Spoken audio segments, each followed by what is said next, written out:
ये एक प्रतिभा चयन परीक्षा थी, लेकिन पेपर पर एक भी सामान्य सवाल नहीं था।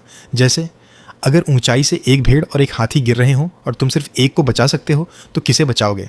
ऐसे अजीब सवाल का जवाब देते हुए रेनी ने कहा, पहले हाथी को बचाऊंगा, क्योंकि हाथी शायद भेड़ को भी पकड़ सके।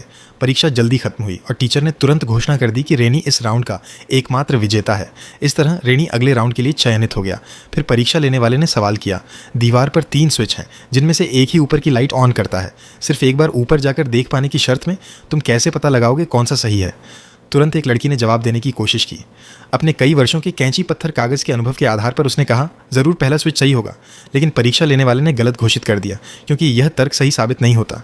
फिर कुछ ने मोड़दार आईने का या ड्रोन का सुझाव दिया, लेकिन असंभव होने की वजह से सभी असफल रहे। तभी रेनी ने हाथ उठाया और कहा, पहला स्विच 10 मिनट के लिए ऑन करो, फिर बंद करके दूसरा स्विच ऑन करो, फिर तुरंत ऊपर जाकर देखो। अगर लाइट जल रही है तो दूसरा स्विच सही है। अगर लाइट नहीं जल रही लेकिन स्पर्श करने पर गर्मी महसूस होती है तो पहला स्विच काम कर रहा था।